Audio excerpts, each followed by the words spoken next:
Hello students, welcome back to my channel. मैं हूं आपका guide Rahul Kishore Nigam. TGT, PGT, CSIR NET mathematics में जो प्रश्नों की श्रृंखला चल रही है उसको हम आगे बढ़ाते हैं। आज हम क्वेश्चन नंबर 6 डिस्कस करेंगे। इसके पिछले वीडियो में हमने 5 question sequence and series topic शुरू किया था, उसके हमने डिस्कस किए थे। मैं अलजेब्रा में 50 क्वेश्चन डिस्कस कर चुका हूं। इसके बाद कुछ और क्वेश्चंस करूंगा और प्रैक्टिस क्वेश्चंस भी सॉल्व करूंगा, तो बने रहिए मेरे साथ।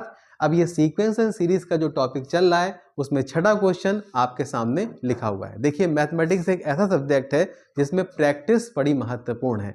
तो क्वेश्चन नंबर 6 आप देख रहे हैं, क्या लिखा हुआ है? The value of n for which this term is the harmonic mean of A and B. Harmonic mean का मतलब ये है कि देखिए, प्रोग्रेशन अब इंटरमीडिएट में हार्मोनिक प्रोग्रेशन को नहीं पढ़ाया जाता, लेकिन पहले जो बोर्ड एग्जामिनेशंस होते थे, यूपी बोर्ड या कोई भी बोर्ड हो, उसमें हार्मोनिक प्रोग्रेशन भी होती थी। अर्थमेटिक प्रोग्रेशन, ज्योमेट्रिक प्रोग्रेशन तो अभी भी है, लेकिन हार्मोनिक प्रोग्रेशन नहीं है। लेकिन यदा कदा हम हार्मोनिक प्रोग्रेशन के भी क्वेश्चंस देखते हैं। तो यहाँ पे क्या है, ये टर्म हार्मोनिक मीन होगा ए एंड बी का। इस तरह का क्वेश्चन है। आप देखिए एनसीईआरटी की बुक देखिए क्लास 11th की, तो उसमें ज्योमेट्रिक प्रोग्रेशन, ज्योमेट्रिक मीन से संबंधित इस तरह का क्वेश्चन है। तो उसी तरीके से हार्मोनिक मीन, तो हार्मोनिक मीन के बारे में बताता चलूं कि दो नंबर्स अगर ए और बी हैं तो उनके बीच का जो हार्मोनिक मीन होता है वो होता है 2ab upon a plus B. आपको पता होगा ये कैसे निकलता है। खैर, मैं उसकी डिटेल में नहीं जाना चाहता, लेकिन मैं इतना बता दूं आपको कि जो हार्मोनिक प्रोग्रेशन होती है उसमें जो टर्म्स होते हैं, अगर उनका रेसिप्रोकल करें तो वो अर्थमेटिक प्रोग्रेशन को फॉर्म करते हैं। तो उस अर्थमेटिक प्रोग्रेशन के सहारे जो हार्मोनिक मीन का फार्मूला होता है, जैसे ए और बी दो नंबर हैं, ए और बी दो नंबर है, उनके बीच का अर्थमेटिक मीन का जो फार्मूला होता है वो होता है a प्लस बी बाई 2। दोनों नंबर को ऐड करिए और जितने जो है वो 2 से आप डिवाइड कर दीजिए, तो उनके बीच की जो हार्मोनिक मीन है वो अर्थमेटिक मीन आ जाता है। तो इसी तरीके से ये फार्मूला निकाला जाता है। तो ये बहरहाल ये फार्मूला होता है 2ab upon a plus B. तो हम देखते हैं कि ये जो टर्म हार्मोनिक मीन कब कहलाएगा, मतलब a to the power n plus 1 plus b to the power n plus 1 upon a to the power n plus b to the power n, ये कब 2ab upon a plus B के बराबर होगा। तो इसके लिए आपको बहुत मशक्कत करने की ज़रूरत नहीं है। आप ऐसा करिए, ये कॉम्पिटिटिव एग्जामिनेशन है, इतना समय भी नहीं होता है। आप इन ऑप्शंस को रख करके देख लीजिए कि जिससे ये n की जगह जो रखें अगर ये आ जाए तो आपका काम बन जाएगा। तो देखिए a -1 है, सबसे पहले -1 से ही शुरुआत करते हैं। आप n की जगह -1 रखेंगे तो -1 + 1 0 आ जाएगा। इसी तरह -1 + 1 यहाँ भी 0 आ जाएगा, और ये a की पावर -1 हो जाएगा 1 अपॉन a, और b की पावर -1 हो जाएगा 1 अपॉन b। आप जानते हैं कि किसी भी क्वांटिटी, एल्जेब्रिक क्वांटिटी, ये अगर पावर 0 है तो आपका 1 होता है, ये भी 1 + 1, और इसमें एलसीएम लीजिए तो ए बी और इधर आ जाएगा b + a, तो आपका बनेगा 2 अपॉन b + a, मतलब b + a को मैं a + b भी लिखता हूँ, अपॉन a b लिख सकता हूँ, तो ये a b ऊपर जाएगा 2ab अपॉन a + b। देखिए वही चीज़ जो हार्मोनिक मीन होती है a और b के बीच की, वो हमारी आ चुकी है। इसका मतलब निश्चित रूप से यही ऑप्शन आपका करेक्ट ऑप्शन है। एक बात मैं बताता चलूं कि अगर मैं 0 को रख दूंगा यहाँ पे, अगर इस टर्म में मैं n को 0 रख दूंगा तो देखिए क्या होता है। अगर मैं n को 0 रख दूंगा, n को 0 ले देंगे तो क्या हो जाएगा, a की पावर 0 + 1 मतलब a की पावर 1, b की पावर 0 + 1 मतलब b की पावर 1, और नीचे a की पावर 0 प्लस b की पावर 0, तो क्या आ जाएगा a + b, और 1 + 1 कितना हो जाएगा 2, क्योंकि a की पावर 0 भी 1 होता है, b की पावर 0 भी 1 होता है। तो आपका a + b/2 आ गया, और ये क्या होता है, a और b जो दो नंबर्स हैं उनके बीच का अर्थमेटिक मीन होता है। तो अगर यहाँ पे हार्मोनिक मीन की जगह अर्थमेटिक मीन पूछते तो आपका आंसर 0 होता। ये बात समझ लीजिए, बी ऑप्शन करेक्ट होता। तो ये क्या कहलाता है, it is the arithmetic mean between A and B. तो इस तरीके से टीजीटी 2021 में जो क्वेश्चन पूछा गया था ये मैंने सॉल्व किया। इसके बाद next question. No student, next question आपके सामने जो टीजीटी 2021 के एग्जामिनेशन में पूछा गया क्वेश्चन है। इस तरह के क्वेश्चन पहले यूपी बोर्ड में काफ़ी पूछे जाते थे। अब देखिए, अब इस समय तो चूंकि 11th क्लास में है, वैसे भी इस तरह के क्वेश्चंस बहुत ज़्यादा नहीं मिलते, लेकिन मैंने बताया कि जो टीजीटी पीजीटी का एग्ज़ाम यूपी में होता है उसमें वो जो प्रीवियस सिलेबस था उसके ज़्यादातर क्वेश्चंस उसी के होते हैं, उसी सिलेबस से होते हैं, थोड़ा लेवल अप भी होता है। तो यहाँ पे क्या दिया है, b minus C whole square, C minus C whole square, a minus B whole square, ये 3 टर्म्स है और ये एपी में है, मतलब समानांतर श्रेणी में है, अर्थमेटिक प्रोग्रेशन में है। तो आपको बताना है कि 1 अपॉन बी माइनस सी, 1 अपॉन सी माइनस ए, 1 अपॉन ए माइनस बी, ये किस प्रोग्रेशन में होंगे, एचपी में होंगे, जीपी में होंगे, एपी में होंगे, या इनमें से कोई नहीं, कुछ और होगा।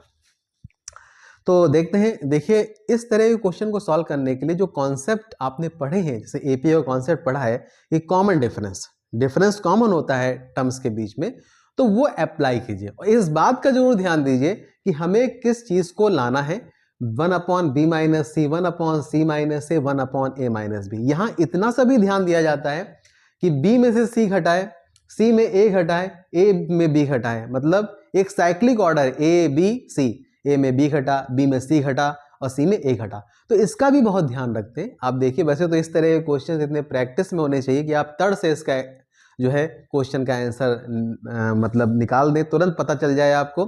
ये प्रैक्टिस पे डिपेंड करता है, लेकिन तब भी मैं आपको निकालना सिखाता हूं। तो देखिए कैसे करेंगे। ये 3 टर्म्स हैं, मान लिया ये a1 है, ये a2 है, ये a3 है और तीनों AP में है। तो AP में है तो क्या हो जाएगा, कॉमन डिफरेंस, a2 में a1 घटाएंगे तो बराबर होगा a3 में a2 घटाएंगे। तो आप कर दीजिए c minus A whole square minus b minus C whole square बराबर a minus B whole square minus C minus A whole square. इसमें लगाइए फार्मूला आप a square minus B square का, तो लगा दीजिए, क्या दिक्कत है, a plus B, C minus A plus B minus C, A minus B, तो c माइनस ए और माइनस करेंगे तो माइनस बी और minus minus plus C, minus B plus सी।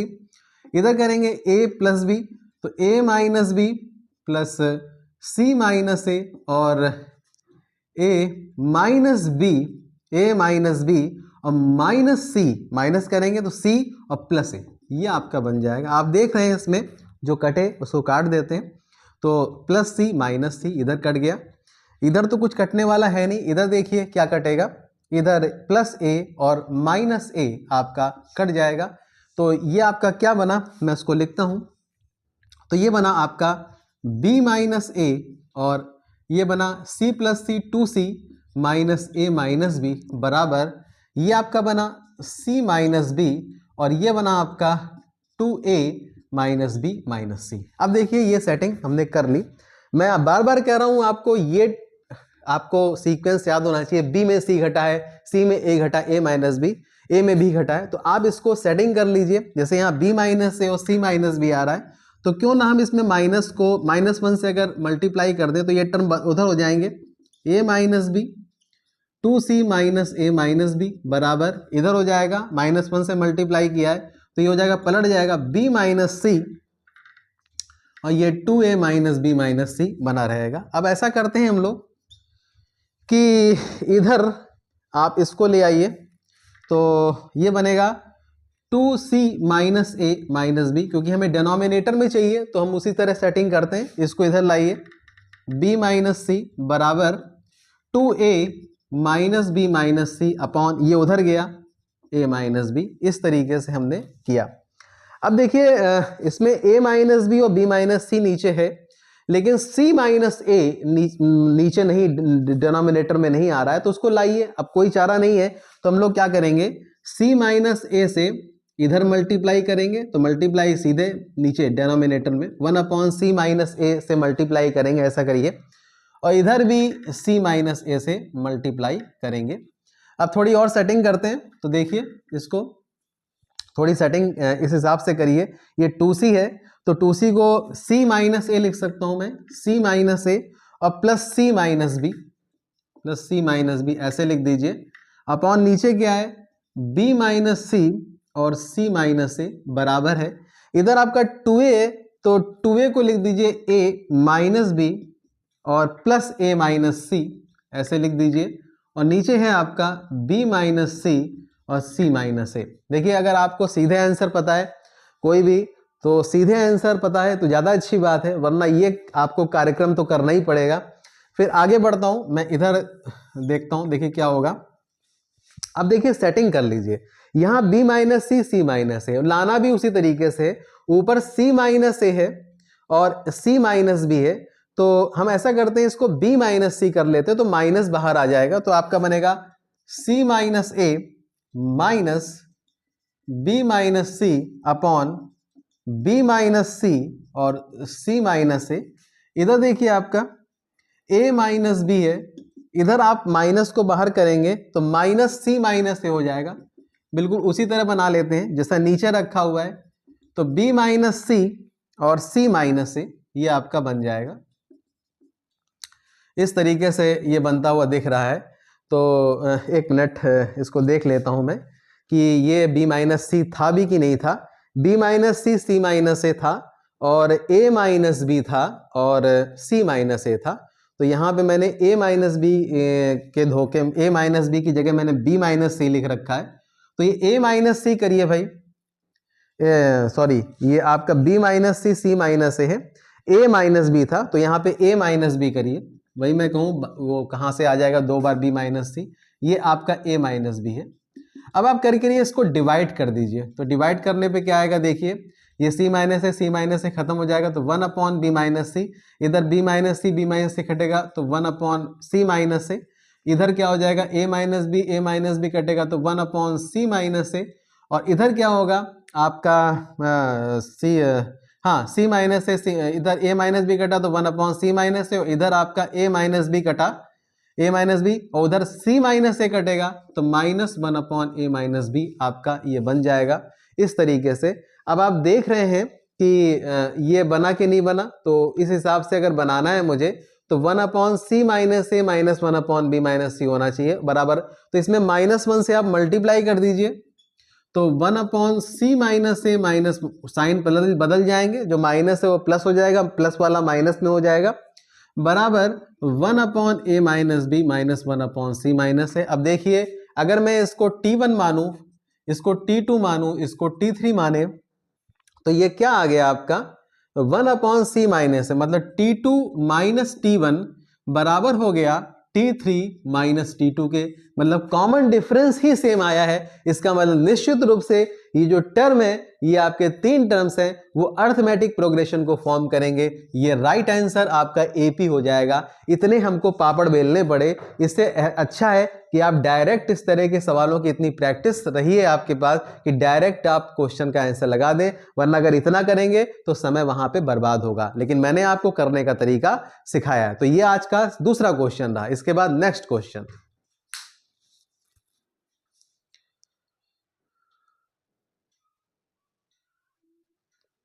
नाउ स्टूडेंट नेक्स्ट क्वेश्चन जो यूपी टीजीटी 2011 में पूछा गया question है, आपको दिया है if a to the power x is equal to b to the power y is equal to c to the power z and b square is equal to ac, then y is equal to, y क्या होता है, y क्या होगा ये आपको पता करना है। बहुत सिंपल सा क्वेश्चन है, देखिए किस तरह से टैकल करते हैं हम इसको। तो देखिए जो चीज दी हुई है ये और ये, इसी का सहारा लेते हैं। तो देखिए यहाँ b square is equal to ac है, तो यहाँ पे b स्क्वायर को नहीं छेड़ते, हम ac को छेड़ते हैं, मतलब हम इस जो एक्सप्रेशन आपको दिया है ये, इससे हम a और c की वैल्यू को निकालना चाहेंगे, मतलब a और c के एक्सप्रेशन को निकालना चाहेंगे। तो as a to the power x is equal to b to the power y, भाई a to the power x b to the power y के बराबर है। अब यहाँ पे b की पावर सॉरी अगर a की पावर हम खत्म करना चाहते हैं तो इस x को खत्म करना पड़ेगा, तो इसका मतलब हम दोनों तरफ 1 अपॉन एक्स रेस कर दें, दोनों तरफ 1 अपॉन एक्स रेस कर दें। आपको पता होगा पावर्स के जो नियम होते हैं उससे ये x x कट जाएगा, तो a is equal to b to the power y by X आ जाएगा। इसी तरीके से हम देख रहे हैं कि c to the power z is equal to b to the power y है। अब c की पावर z है, z को हम खत्म करना चाहते हैं, तो क्या हो जाएगा, मैं डायरेक्ट लिखता हूं इसी तर्ज पे, आप लोग इतने होशियार नहीं हैं कि c बराबर हो जाएगा b to the power y by z। इस तरीके से a और c की वैल्यू हमारी आ गई है। अब as b square is equal to ac, तो a क्या है आपका, a है आपका b to the power y by X और c है आपका b to the power y by z। देखिए दोनों ही टर्म्स हमने b के रूप में निकाले, क्योंकि इधर b है तो b के रूप में निकालना लाजमी है।